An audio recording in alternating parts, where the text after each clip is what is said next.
It was a warm Sunday afternoon. The sun was high, the sky was clear, and the city park was full of families enjoying the weekend.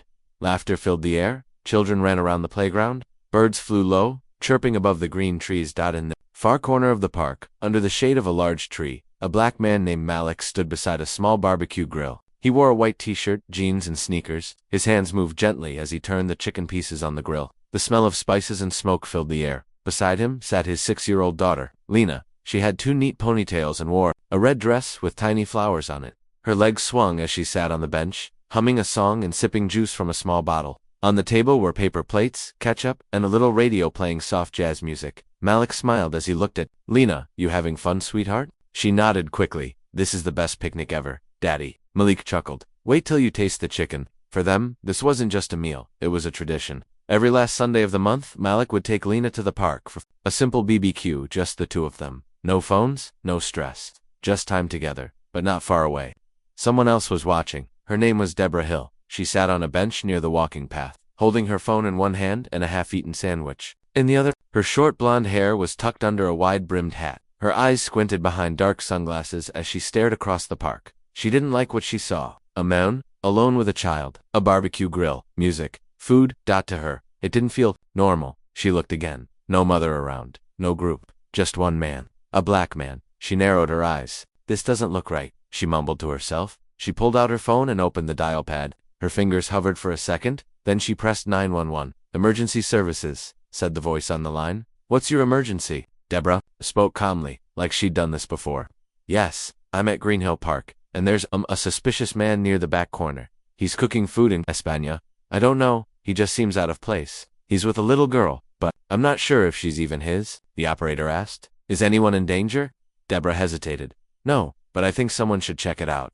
The call ended. She leaned back, watching the same spot, waiting back at the BBQ table. Malik placed a hot, golden piece of chicken on Lena's plate. She smiled wide and picked it up with both hands, blowing gently before taking a bite.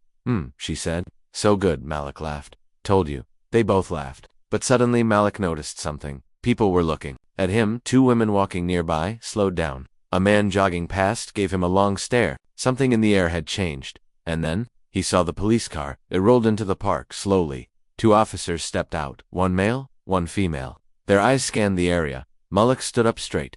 He quickly wiped his hands on a napkin and turned down the music. He could feel the tension rising. Lena looked up. Daddy, what's wrong? He smiled at her softly. Nothing, baby. Just stay sitting. Okay. The officers walked toward him. The male officer spoke first. Sir, we received a call about a suspicious person at this location. Are you here alone? Malik's voice stayed calm. Just here with my daughter. We come here often. The officer looked at Lena, who was now holding her plate with both hands.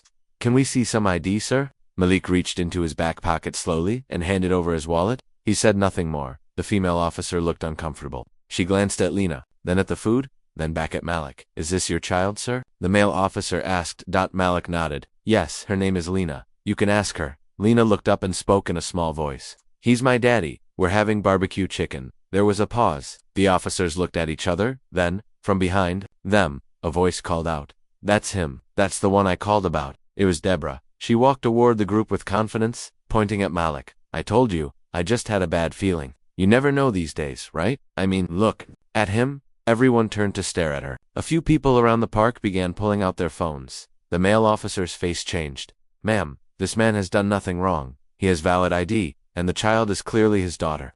Deborah blinked. Well, I didn't know that. The female officer stepped forward and gently said, next time, maybe speak to the person before calling 911. Deborah crossed her arms. I was just trying to keep people safe. Lena whispered to her dad, Are we in trouble? Malik knelt down beside her. No, baby, we're just fine. He looked up at the officers. Can we get back to our lunch now? The male officer nodded. You're free to go, sir. We're sorry for the trouble. Malik didn't reply. He just returned to the grill and flipped the last piece of chicken. But inside, his heart was heavy. Not because of the police, not because of Deborah, but because his daughter had just learned something too early that sometimes even a peaceful BBQ can turn into a moment of judgment. As the officers left and Deborah walked away, more people in the park watched. Some came over and offered Malik a quiet nod. A woman with a stroller smiled and said, I'm sorry you had to go through that. Malik thanked her, but his smile was tight. He didn't want pity. He just wanted to raise his daughter in peace. But deep down he knew this wasn't the end, because someone had recorded everything on their phone, and that video. It was about to change everything. Her name was Ayla Khan. She was sitting on a picnic blanket not far from Malik's BBQ spot. She had been reading a book. When she heard raised voices, at first, she thought it was just a disagreement. But then she saw the police. Alla looked up and saw the scene unfolding. A black man calm peaceful with a child sitting beside him, and a woman pointing at him, talking to the officers. Something didn't feel right. She took out her phone and pressed record. Her hands shook slightly, but she kept filming. She had seen videos like this on the internet before, videos where innocent people were treated badly just because of how they looked. But now it was happening in front of her eyes. Ayla zoomed in, capturing the woman, the police, the child. She didn't speak. She didn't move closer. She just recorded. And what she captured would soon spread around the world. After the officers left, Ayla sat still for a moment. Her heart beat fast. She looked at her phone again. Should I post this? She whispered. She didn't know the man's name. She didn't know what would happen, but she knew what she saw, and she couldn't keep silent. Ayla opened her social media account and uploaded the video with a simple caption. A father and daughter were just harassed during a quiet BBQ. Why? Because of their skin color? Watch until the end. She didn't tag anyone. She didn't say where it happened, but the video spoke for itself, and within minutes, it started to spread. First 10 views, then 100, then 1,000. People began commenting. This breaks my heart. She called the police. For what? That little girl didn't deserve this. Who is the man? We need to support him. Ayla watched in silence. Her hands trembled. She wasn't famous. She wasn't a reporter. She was just a teacher who believed in truth. And now, the truth had a face. A child's face. Meanwhile, Malik and Lena had packed up. They didn't finish their food. The fun was gone. The air had changed. Lena was quiet in the car. Her eyes looked out the window. Malik glanced at her through the mirror and said softly, "You okay, princess?" She didn't answer. After a moment she asked, "Daddy, why did that lady think we were bad?" Malik's grip on the steering wheel tightened. He didn't want her to carry this pain. "Sometimes people don't understand us," he said gently. "They judge before they know. But that's their mistake, not yours." Lena nodded slowly. "But why did the police believe her?" Malik paused. He searched for the right words. "Because sometimes the world listens to loud voices, even when they're wrong." He looked at her in the mirror. "But you don't have to be loud to be right." She gave a tiny smile. "Like you." Malik smiled back. "Exactly like me." Back online, the video had already reached 50,000 views. People shared it on Twitter. Instagram, TikTok. Famous names reposted it. News outlets reached out to Ayla. They wanted to interview her, but she refused. "This isn't about me," she told one journalist. "It's about that man and his daughter. He didn't raise his voice. He didn't get angry. And that's what makes his strength louder than anything." Someone in the comments wrote, "His name is Malik Johnson. I know him. He's a firefighter, a good man, a single father." That comment got thousands of likes. Now people knew who he was. And more importantly, they knew he didn't deserve what happened. Deborah, the woman who called the police, sat in her car later that evening. She scrolled through Facebook, then paused. There it was. Her face, her voice, her pointing finger, and the comment section. Typical Karen behavior. She's the problem. This is why we don't trust the system. Her stomach dropped. She watched the video again. This time she noticed something she hadn't before. Lena's eyes when the police arrived. They were scared. Not loud, not angry, just afraid. Deborah put the phone down. For the first time, she felt something strange. Not embarrassment, not shame, but regret. She had seen a father and daughter who looked different, and she judged them. And now the whole world had seen it. But what would she do next? Would she hide? Or face the truth? And Malik. He had no idea yet that the world was about to know his name, because the video, it was only getting started.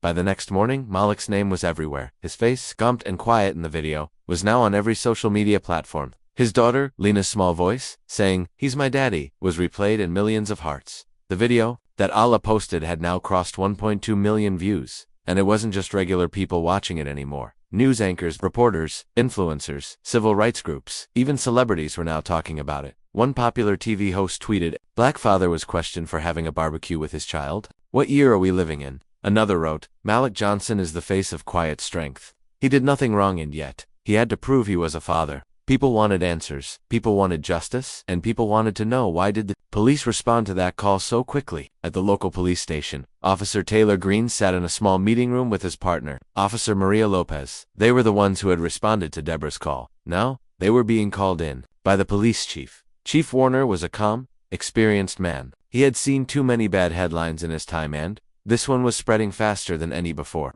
"You two were on patrol at Greenhill Park, correct?" he asked. Todd Taylor nodded. "Yes, sir." "Did the man Malik Johnson show any aggression?" "None, sir. He was calm, respectful, showed ID had a child with him, and yet, you asked him if the child was his." Taylor looked down. "It's part of the protocol." When someone calls in with concern for a child, Chief Warner shook his head slowly. We're not here to argue protocol. We're here because the public thinks we targeted a peaceful father. And you know what? I can't blame them. Maria spoke softly. We never meant to treat him badly, Chief. Warner replied, meaning doesn't erase impact. He turned toward the door, then stopped. We're going to need a public statement. The department will apologize, and you'll be speaking directly to Malik Johnson. Taylor nodded. Yes, sir. But he couldn't stop thinking about Lena's eyes. The fear, the confusion. He hadn't forgotten. Malik still didn't know the video had gone viral. He had no social media. He had work, his daughter, and Pizand. That was enough for him. But as he walked Lena to school the next morning, he noticed people staring. A woman handed him a cup of coffee for free. A teenager said, "You're the guy from the video, right?" and gave him a thumbs up. Malik looked confused. After dropping Lena off, he walked back to his car. That's when a young man approached him. Excuse me, sir, are you Malik Johnson? Yes. Why? The man smiled. I'm from Channel 5 News. The whole country is talking about you. Have you seen the video? What video? The reporter pulled out his phone and showed him. Malik stood still, watching himself on screen. He saw the police. He saw Deborah pointing. He heard Lena's soft voice. And most of all, he saw how calm he looked. The video ended. Malik said nothing. How do you feel about it? The reporter asked. Malik looked away for a moment, then answered quietly. I didn't do anything special. I just wanted to eat lunch with my daughter. The reporter nodded. That's why it matters. At her home, Deborah sat frozen, reading the hundreds of comments on the video. She didn't expect this. You should be ashamed. You ruined a little girl's Sunday. This is exactly what racism looks like: silent, polite, and dangerous. Her hands shook.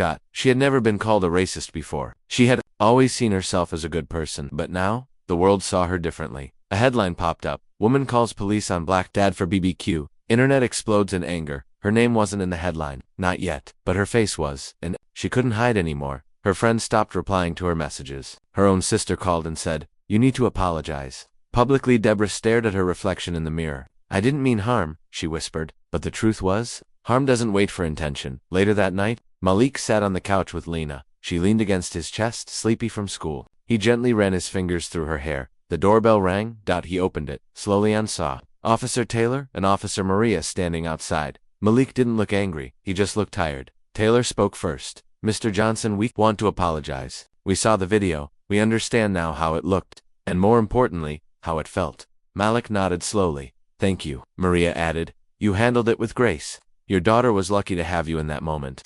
Malik smiled gently. I was lucky to have her. They left without saying much more. But the next day, the police department posted a public apology, and now, the world waited for the next person to speak. Deborah Hill. Because the story wasn't over, and Malik's quiet BBQ was turning into a national conversation. Deborah Hill sat in her living room, holding her phone tightly. Her face was pale, her hands shaking. She had watched the video more than 20 times now. Every time, it felt worse. Her voice, her finger pointing, her calm words, "I just had a bad feeling," now sounded cold and cruel.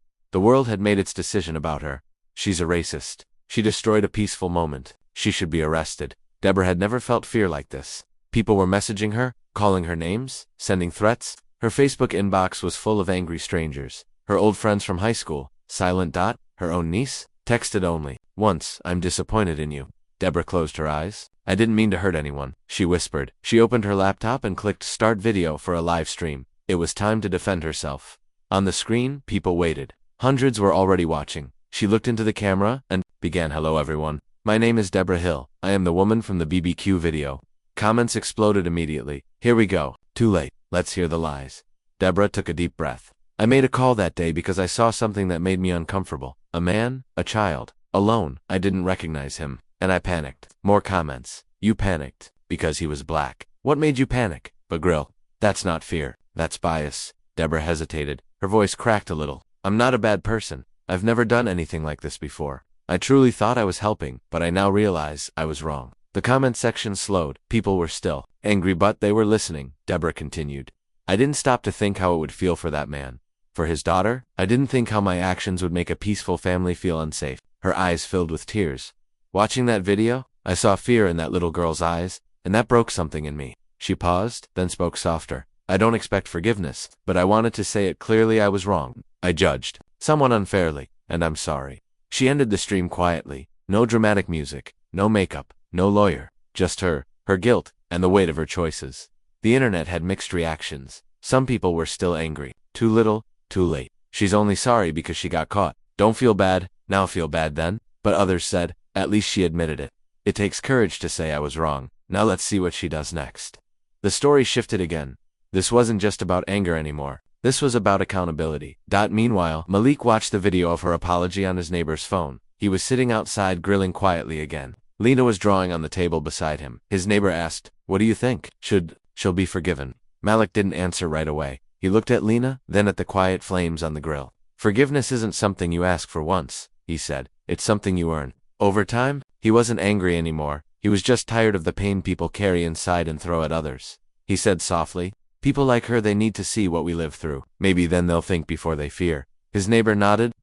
"Changed something, you know?" Malik looked up. "What do you mean?" "Because of you, a lot of people are talking, learning, listening. That BBQ, it started a fire, not of hate, but of truth." That night, a large community gathering was announced at the same park, the same spot where it all happened. People from all backgrounds were invited to come together, eat, speak, and heal Ayla. The woman who posted the video was helping organize it. So were Malik's neighbors. Even the police department was offering support. Someone even asked if Deborah would come. No one knew if she would. No one knew what she would say. But everyone agreed on one thing: the story wasn't over. And this time, the world was watching for a different reason, not for a mistake, but for a moment of change. The sun was just beginning to set. The sky turned orange, gold, and soft pink, covering Green Hill Park in warm light. It was the same park where everything had happened: the BBQ, the phone call, the fear. But today, it looked different. There were people everywhere, tables full of food, children playing, banners with bold words that read, "We stand together. One community, one voice. Peace over prejudice." Ayla stood near the welcome booth, holding a clipboard. She had helped organize the entire event after the video went viral. Her voice was quiet, but her heart was loud. People came up to thank her, but she always said the same thing: "Don't thank me. Thank Malik." He stayed calm when the world tried to shake him. Families brought food, some cooked on small grills, others passed out drinks and desserts. Neighbors who had never spoken to each other before were now sitting side by side. And in the center of it all was Malik. He wore a simple blue shirt and jeans. Lena held his hand tightly, wearing a bright yellow dress with flowers on it. Her hair was in two small buns, and she smiled shyly at everyone. They were no longer just a father and daughter. They were a symbol of something bigger, reminder of what happens when hate meets grace. One by one, people went up to the small open mic near the stage. An old woman said, "I saw the video. I cried. That little girl could have been my granddaughter." A young man said, "I used to be scared to speak up, but not anymore. Malik showed me how to stay strong without shouting." Even Officer Taylor, one of the policemen from that day, stepped forward. "I've worn this badge for 12 years, but that Sunday, I didn't see clearly. Malik showed me something no training ever could, and for that, I thank him." The crowd clapped gently. Some wiped tears. Others held hands, and then someone whispered, "She's here." All eyes turned. At the edge of the park, standing near a tree, was Deborah. She didn't wear fancy clothes. She didn't bring a camera. She just came, alone, quiet, holding something in her hand. Some people whispered, others moved aside, but no one yelled. No one pushed her away, because this wasn't a day for shouting. It was a day for truth. Malik saw her too.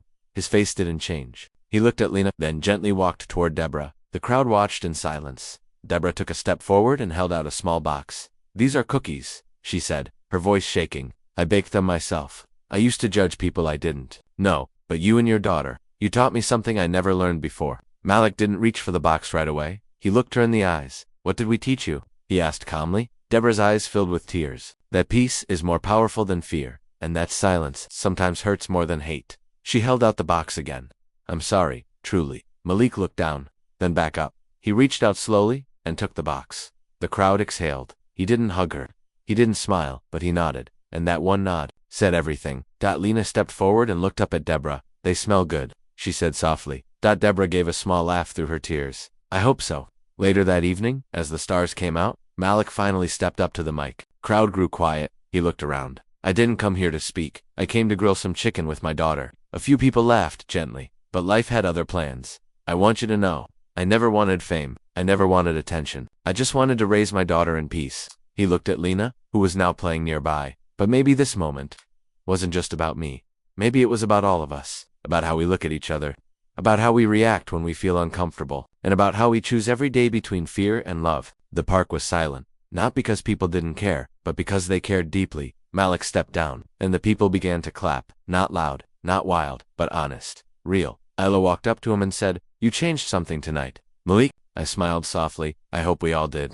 As the event ended, people hugged, exchanged numbers, promised to check in on each other more. Lena fell asleep in her father's arms as they walked to the car. Malik looked back at the park one last time. It wasn't just a place where something bad happened anymore. It was a place where something beautiful was born. A place where a father's quiet strength turned hate into hope. And the best part? It was just the beginning. By the next morning, Malik Johnson's name was on every news channel. Clips from the community event at Green Hill Park were played again and again. His words, quiet and steady, touched people all across the country.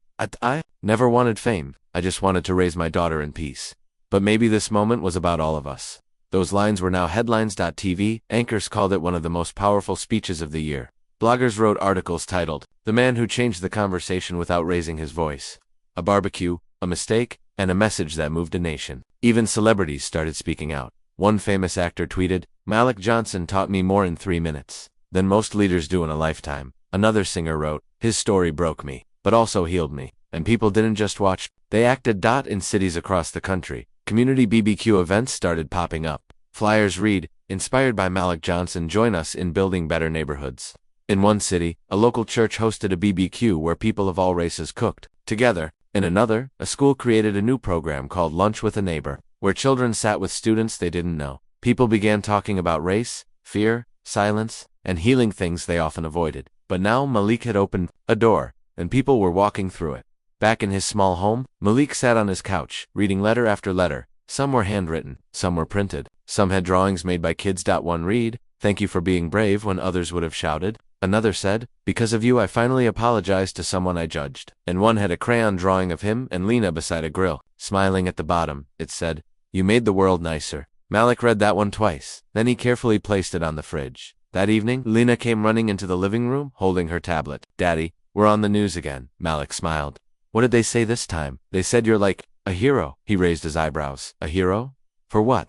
"For making people be nice," she said proudly. "And for not being mean when someone was mean to you." He gently pulled her into his lap. "Sweetheart, being kind isn't always easy, but it's always right." She looked up at him with wide eyes. "Will I be like you when I grow up?"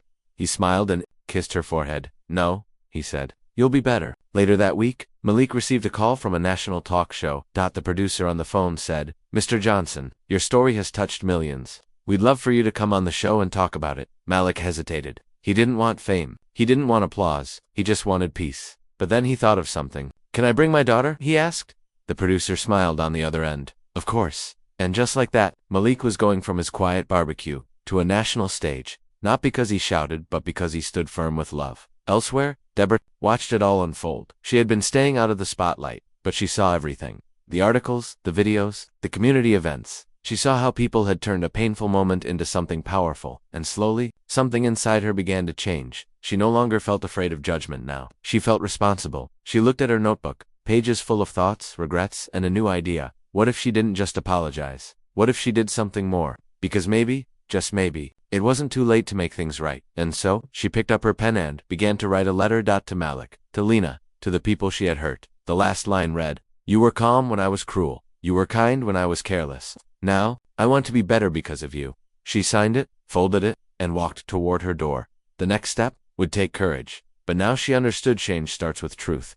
Malik stood backstage, holding Lena's hand. Bright lights shined through the curtains. A large crowd filled the talk show studio. Cameras were ready, microphones tested. The host's voice echoed from the other side. "Tonight, we welcome a man whose quiet strength moved the entire nation, Malik Johnson, and his daughter Lena." The crowd clapped. Some stood, others wiped away tears just from hearing his name. Malik took a breath. He wasn't nervous about speaking. He was nervous about being seen not just as a father, but now as a symbol. He looked at Lena. "Ready?" he asked gently. She smiled and squeezed his hand. "Let's go, Daddy." They stepped out into the spotlight. The audience cheered loudly. People stood. Cameras flashed. But Malik stayed calm, his hand still holding his daughter's. The host smiled and said, "Malik, your story began with a simple Sunday BBQ. Now, it's a national moment. How do you feel?" Malik answered simply, "I didn't want a moment. I just wanted peace. But I'm thankful people listened." The host nodded. "Your message about grace.com and choosing love over hate touched millions. What do you hope people remember from this?" Malik paused, looked at Lena, then replied, "That being afraid doesn't give you the right to hurt others, and that forgiveness is powerful, but it begins with honesty." The audience grew quiet. Everyone was listening, even from homes across the country. Families sat together watching, learning. Backstage, someone held a small envelope. It was addressed to Malik Johnson. The studio assistant knocked gently on the green room door after the show. "Mr. Johnson, someone left this for you. Said it was important?" Malik opened the envelope slowly. Inside was a handwritten letter. He began to read. "Dear Malik and Lena, I know I am the last person you want to hear from, but after everything that happened, I couldn't stay silent anymore. That day in the park, I judged you without knowing you. I let fear speak louder than truth. I hurt you, and I hurt your daughter. But watching you speak, watching how you never raised your voice, how you chose peace instead of anger, you taught me something I never understood before. I want to be better. I don't expect forgiveness, but I'm trying to take my first step. I'm starting a community project to help neighbors learn about each other, especially people who are different. I'm calling it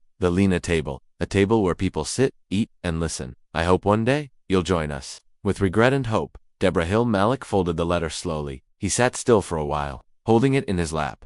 He didn't say anything right away, but deep in his heart, something moved, not because of the words but because change had begun. A few days later, Malik and Lena went back to Green Hill Park. The same spot under the tree, same grill, same smell of chicken in the air. Only this time, they weren't alone. Families were there. Black, white, Asian, Latino, everyone. Some were grilling, some were sharing desserts, some just sat and talked. There was a long table in the middle of the park with a wooden sign on top. The Lena Table. Malik walked over to it. There were no microphones, no cameras, just people. Listening and sitting quietly on one bench was Deborah. She stood up slowly as Malik approached. Her eyes met his. Nervous, honest, changed. "Thank you for coming," she said softly. Malik didn't reply right away. Then, he nodded, and sat down. Deborah sat too. Lena looked up at her dad and asked, "Is it okay if I sit with her?" Malik smiled, gently. "It's okay." And there they were.